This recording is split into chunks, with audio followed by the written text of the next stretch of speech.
My brothers and sisters that's living that life in the streets, I'm going to ask you, please find a different way to deal with your conflicts. It's a no-win situation, brothers. Strong words from a local violence prevention advocate who knows the consequences of violence in the streets all too well. He's speaking out after a woman and her young daughter were shot and killed in what's being called a senseless act of violence. Our Cam Jandro joins us in the studio, and Cam, he had some pretty emotional thoughts on this situation. Olivia, the loss of Chastity Nunez and her daughter Zella has really hit home for many people in the city of Worcester, some saying this tragedy was avoidable and should not have happened. I have 12 brothers that's been murdered on my arm.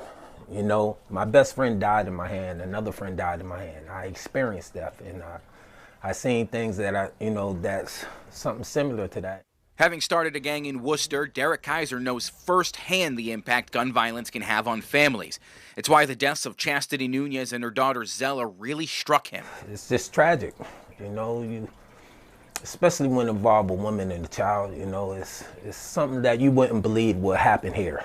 Nunez was an acquaintance of Kaiser's. He says he's known her family for years.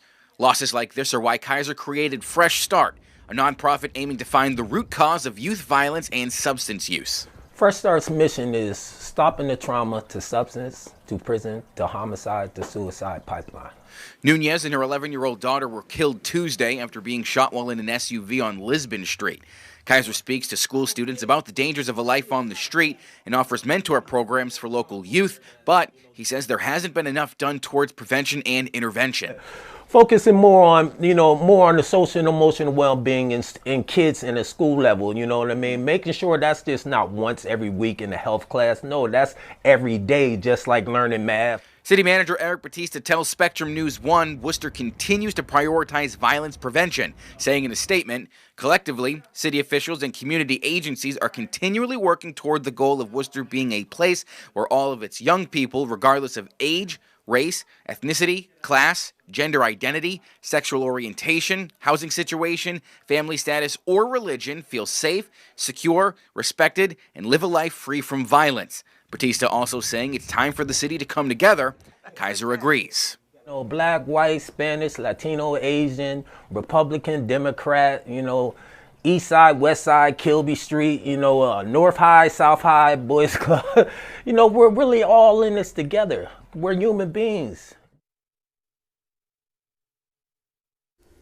One of the men charged in the shooting, 28-year-old Karel Mangual, was arraigned Thursday. He's set to be back in court next week. In the studio, I'm Cam Jandro, Spectrum News.